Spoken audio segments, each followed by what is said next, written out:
नमस्कार, स्वागत है एक नए वीडियो में। 2 जनवरी को मार्केट ने बोला 2 तो जितना मार्केट ने वाप दिया था वापस ले लिया। बहुत से प्रॉफिट बुकिंग आई, कुछ स्टॉक्स काफ़ी नीचे गए, फिर रिकवरी भी हुई, लेकिन अभी भी प्रॉफिट बुकिंग बनी हुई है। ऑप्शन चेन हमको बता रहा है कि प्रॉफिट बुकिंग आने वाली है। मूवमेंट भी काफ़ी हो चुका है, थोड़ा प्रॉफिट बुकिंग बनता भी है, इसलिए मैंने पहले ही बोला था कि प्रॉफिट बुकिंग करिए। फिर से आज भी रिपीट करूँगा कि जो स्टॉक्स आपको लग रहा है कि मूव कर चुके हैं, आपका टारगेट मीट हो गया है, उसके पास भी आ गया है, बुक करिए। ऑप्शन चेन देखेंगे, रिव्यू देखेंगे, रिकैप देखेंगे। निफ्टी 50 ने आज देखिए प्रॉफिट बुकिंग का सिंबल एक सिग्नल दिया है, नीचे से थोड़ी-सी बाइंग ज़रूर आ गई, आपको विक दिखाई दे रही है नीचे, लेकिन अभी भी इसमें ऊपर की तरफ रेजिस्टेंस बना हुआ है और अब रेजिस्टेंस जो है वो बिल्ड होता जा रहा है। अब इसमें और रेजिस्टेंस ऊपर जुड़ता जा रहा है, इसका मतलब है कि क्लियरली एक हल्का-सा प्रॉफिट बुकिंग आएगी, नीचे की तरफ जाएगा। अभी भी जो रेजिस्टेंस है वो 21,800 के आस-पास बना हुआ है। सपोर्ट जो था वो नीचे का वो हट गया है, पहला सपोर्ट ही 21,500 पर आ गया है। ऑप्शन चेन में भी देखेंगे, सेम कहानी बैंक निफ्टी के साथ भी है। बैंक निफ्टी में तो अच्छी खासी कैंडल बनी है एक बड़ी रेड कैंडल बनी है, नेगेटिव सिग्नल है यहाँ पे। आराम से अपने इस लेवल तक आ सकता है 47 200 तक आ सकता है। 500 पॉइंट ड्रॉप करना बैंक निफ्टी के लिए जो कि बहुत बड़ा इंडेक्स है, कोई बड़ी बात नहीं है। आज भी आप देखो तो ऑलमोस्ट 472 पॉइंट्स है, समझ लीजिए 500 पॉइंट्स तो थे ही, एक और 500 पॉइंट्स भी आ जाए कल तो कोई दिक्कत नहीं होगी। ऑप्शन चेन देख लेते हैं एक बार सीधा। ऑप्शन चेन में हमने अभी लगा रखा है बैंक निफ्टी 4 जनवरी की हमने एक्सपायरी डेट लगा रखी है। 21,665 पे क्लोज़ हुआ। अगर आप सीधा चल के देखोगे जो सपोर्ट था हमारे पास 21,500 का वो ऑलमोस्ट उड़ गया है, गायब हो गया। 21,600 का हट गया है, 21,700 का गायब हो गया। देखिए -45,000 ओपन इंटरेस्ट है। तो जब पोज़ीशन में जब जब मार्केट प्रॉफिट बुकिंग आती है तो इस तरीके से पोज़ीशन कट जाती है। उल्टा देखेंगे रेजिस्टेंस देखिए 21,800 पे 2 लाख का ओपन इंटरेस्ट है। 21,750 पे 1 लाख का है और 21,700 पे देखिए ऑलमोस्ट 2 लाख का ओपन इंटरेस्ट बिल्ड हो चुका है। तो रेजिस्टेंस बिल्ड होता जा रहा है। इसका मतलब है कि ऊपर की पोज़ीशंस बीट करना थोड़ा मुश्किल होगी ज अनटिल अनलेस कोई ऐसा कोई किक मिलेगी। रेजिस्टेंस सॉलिड है तो सपोर्ट कम होता जा रहा है। 21,500 का सपोर्ट था देखिए ऑलमोस्ट उड़ गया है। अब नीचे की तरफ कहीं सपोर्ट देखना पड़ेगा तो 21,000 पे सपोर्ट बिल्ड हो रहा है। 21,000 तुरंत नहीं आएगा, हो सकता है आ भी जाए तो जिसकी अपॉर्च्युनिटी मिस हुई होगी वो फिर से इसमें इन्वेस्ट करेगा। तो एक अच्छा है, लेकिन कल तो एक्सपायरी है बैंक निफ्टी की, वेडनेसडे है कल और बैंक निफ्टी की एक्सपायरी हम देखेंगे तो उसमें और भी बड़ी दिक्कत है। देखिए क्लोज़ कहाँ हुआ था 47,761 पे, समझ लीजिए 47,800 के आस-पास क्लोज़ हुआ था। यहाँ पे आप रेजिस्टेंस देखिए 2 लाख, साढ़े 3 लाख, 1.5 लाख, 2 लाख, 2 लाख तो लगातार ऊपर देखेंगे आप तो रेजिस्टेंस बिल्ड होता जा रहा है। बहुत सारे जो नई पोज़ीशंस चेंज भी देख रहे हैं वो भी आप काफ़ी है, वॉल्यूम भी काफ़ी हाई है।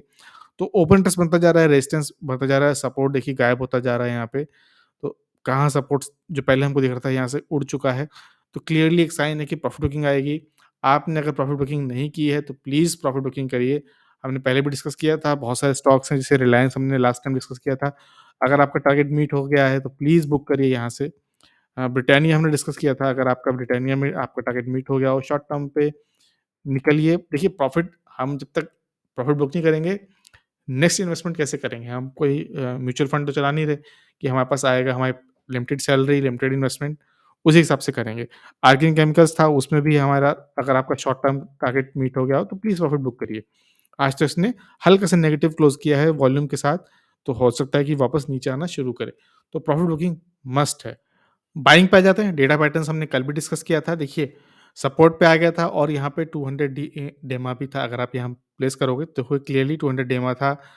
यही हमने बोला था कि अगर आप में करेज है, आप में साहस है, तो आप इन्वेस्टमेंट कर सकते हो अपनी एनालिसिस के बेसिस पर। याद रखिए, कोई वैसा रिकमेंडेशन नहीं है। क्या मैं इन्वेस्टमेंट किया? बिल्कुल किया। तो आज ही इन्वेस्टमेंट किया, एक बार को 4-5% के ऊपर पे था, लेकिन फिर भी 3% क्लोज़ हुआ, काफ़ी है।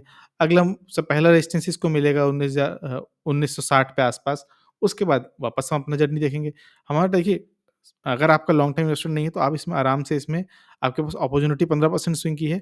आप 15% नहीं करते हो, 10% भी आप बना लेते हो, एक स्ट्रॉन्ग फंडामेंटल कंपनी में, तो बहुत ही अच्छी बात है शॉर्ट टर्म टारगेट पे। तो डेटा पेंटस में मैंने इन्वेस्टमेंट की थी, मैंने आपको बोला था कि ये और हाँ, ऐसे ही चार्ट्स में लगातार ओपन मार्केट में भी शेयर करता रहता हूँ।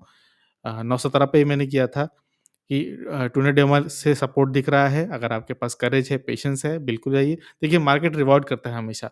पेशेंस, जब आपको पेशेंस चाहिए तो पेशेंस दिखाना पड़ेगा, करेज, जब मार्केट नीचे जा रहा हो तो आपको बाय बटन प्रेस करने के लिए जो करेज चाहिए वो कोई आपको उधार पे नहीं मिलेगा, आपको खुद ही बिल्ड करना पड़ेगा।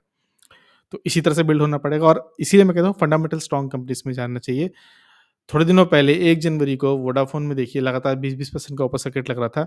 मुझे तब भी समझ नहीं आ रहा था, मैंने तब भी आपको बताया था, एक्स पे बताया था साफ-साफ कि ये जो मोमेंट है वोडाफ़ोन आइडिया में इसको एक्सप्लेन नहीं किया जा सकता। तब तो मेरे को र्यूमर भी नहीं पता थी। आज भले ही र्यूमर पता है, तब तो मुझे र्यूमर भी नहीं पता थी कि क्या चल रहा है। हो सकता है किसी टेलीग्राम चैनल में चल रहा हो, किसी ऑपरेटर ने चलाया हो। तो मुश्किल है, आप फंडामेंटल हमें पता है कि वोडाफ़ोन आइडिया काफ़ी खराब है, कंडीशन खराब है, क्यों? कि हर महीने इनके सब्सक्राइबर्स आप जो देखते हो तो 20 लाख, 10 लाख, 30 लाख हमेशा हर मंथली अपने क्वार्टर अपने सब्सक्राइबर्स लूज़ कर देते हैं और फंडामेंटल्स फाइनेंशियल देखोगे तो इतने बड़े-बड़े लॉस हैं कि पूछो नहीं। तो कौन इन्वेस्टमेंट करेगा? और आज जाके इन्होंने बताया कि स्टारलिंक के साथ अफ़वाहें चल रही थी। क्यों इलॉन मस्क स्टारलिंक वोडाफ़ोन से कनेक्ट करे से बैठ के कंपेयर करेगा। हो सकता है कि भारतीय अपना वन वेब चल रहा हो, जियो अपना प्लान कर रहा है तो करे, बट कोई ऐसा लॉजिक नहीं बनता। तो उस बेसिस पे था, आज उन्होंने डिक्लाइन किया, लोअर सर्किट पे था, इसीलिए स्ट्रॉन्ग फंडामेंटल कंपनी के साथ बने रहना बहुत ज़रूरी है। ठीक है, अब आ जाते हैं अगले स्टॉक पे, अगला स्टॉक था मैनकाइंड। मैनकाइंड में देखिए हम काफ़ी टाइम से इसको फ़ॉलो करते हैं, यहाँ जो ये नीचे था, या किसी प्रमोटर ने सेल किया तो नीचे आया था। एक अपॉर्च्युनिटी ज़रूर बनी थी। देखिए 1700 लेवल के आस-पास ही मेरी बाइंग है, लेकिन मैं इसमें सेकंड चंक कभी इन्वेस्ट ही नहीं कर पाया। कभी अच्छे लेवल पे नहीं था, कभी अच्छे लेवल पे था तो पैसा नहीं था। तो इस तरीके से मिस कर दिया और अब इसने एक अच्छा खासा ब्रेकआउट दे दिया है वॉल्यूम के साथ। आज देखोगे तो वॉल्यूम भी अच्छी थी। लेकिन इश्यू ये है कि ये अब 52 week high, all time high पर है। यहाँ इसका टारगेट पता लगाना थोड़ा मुश्किल है। बट इसका चार्ट बहुत सिमिलर है 5 पैसा के साथ।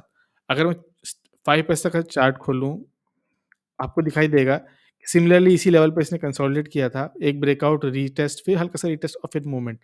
आज भी 7.5% का मूवमेंट था। देखिए, बुल मार्केट में सीडीएसएल, कैम्स, 5 पैसा, एंजेल वन इस तरह के स्टॉक चलते हैं, के फिनटेक, आपको बीएसई भी, हाँ, आपको इन सब पे ध्यान देना पड़ेगा। तो 5 पैसा में देखिए जिस तरह से मूवमेंट आया था रीटेस्ट के बाद, तो अगर हम सिर्फ अज़्यूम करते हैं कि सपोर्ट से कितना ऊपर है, तो सपोर्ट से देखिए ऑलमोस्ट अ, 32% ऊपर है। तो इसी तरीके से अ, मैनकाइंड भी ऊपर जा सकता है, श्योर नहीं हूँ मैं। देखिए, पूरा टेक्निकल एनालिसिस जो होता है ना, वो सिर्फ ये होता है हिस्ट्री रिपीट्स इटसेल्फ। चार्ट क्या कर सकता है? फंडामेंटली हमको पता है स्ट्रॉन्ग कंपनी है, तो यहाँ से भी ऊपर जा सकता है, आपको धीरे-धीरे इन्वेस्टमेंट करना है। मैं फिलहाल एक ही चंक इन्वेस्टमेंट कर पाया हूँ, अगर फिर मौका मिला तो फिर देखेंगे। कल हमने डिस्कस किया था बजाज फाइनेंस को भी कि जब रेट कट की बातें चल रही हैं, तो इसमें जाना पड़ेगा। लेकिन हाँ, रेट कट की बातें पलट भी गई हैं। कल तक जो सब रेट कट की बातें कर रहे थे, आज वो वापस रेट कट की बात से हट गए हैं, कह रहे हैं कि रेट कट बहुत जल्दी हो जाएगा।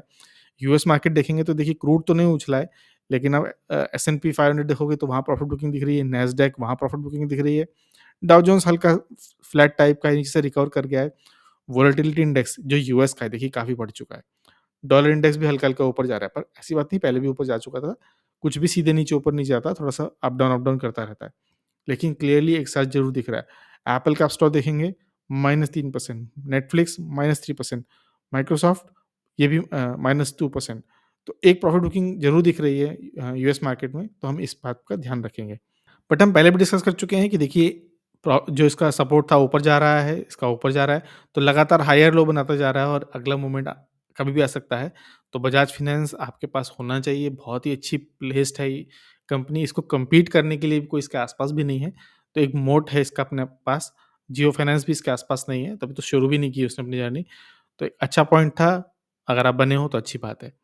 देखिए आईटीसी, आईटीसी में आज काफ़ी नीचे गया, फिर ऊपर आया। देखिए जब प्रॉफिट बुकिंग आती है तो आदमी सबसे पहले डिफेंस सेक्टर में भागता है। डिफेंस में हमारे पास क्या आते हैं, आईटीज़ आ जाते हैं, फार्मा आ जाते हैं, फार्मा मूवमेंट था, फिर आ जाता है एफएमसीजी।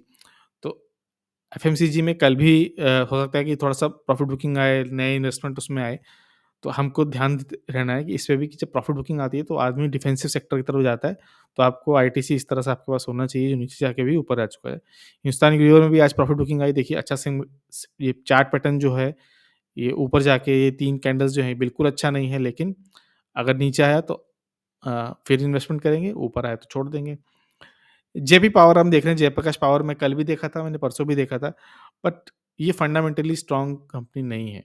इस कंपनी के पास बहुत सारा डेट है जिसको अभी चुकाना है, तो ये फंडामेंटली स्ट्रॉन्ग कंपनी नहीं है। तो ये हमारे ट्रेडिंग मतलब इन्वेस्टमेंट में तो नहीं आती, तो क्योंकि ये फंडामेंटली स्ट्रॉन्ग नहीं है।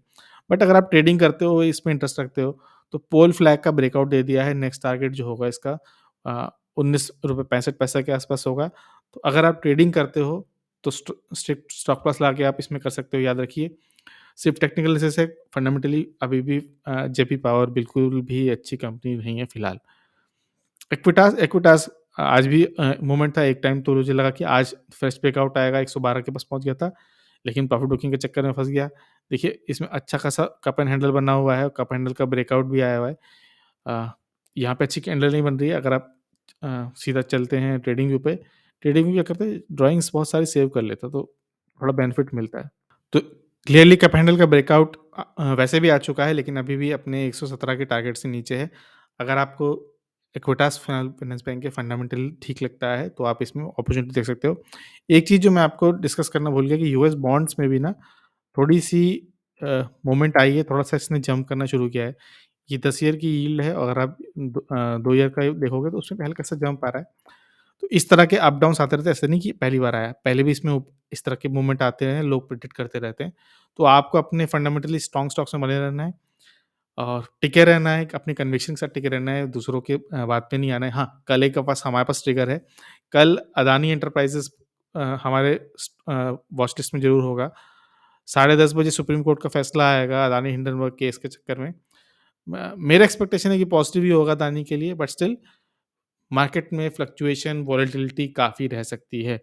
अगर आप इंडिया का वोलेटिलिटी इंडेक्स देखोगे, उसमें भी थोड़ा-सा मोमेंट हमको दिख रहा है।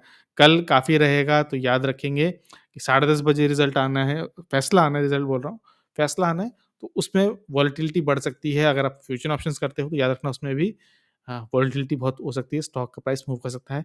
तो थोड़ा संभलेंगे, प्रॉफिट बुकिंग भी करेंगे शुरुआत में, और फिर जैसा मार्केट होगा वैसे रिएक्ट करेंगे। जो ओपन मार्केट में आप फॉलो करिए, ट्विटर पे हम शेयर करते रहते हैं। तो कैसा लगा वीडियो, कैसी लगी स्टॉक पिकिंग्स, कैसी लगी फ़ॉलो-अप ज़रूर शेयर करिए। लाइक, शेयर, सब्सक्राइब हमको करना ही है। एक छोटे चैनल को प्लीज़ हेल्प करिए ग्रो करने में। वीडियो को देखने के लिए बहुत-बहुत धन्यवाद।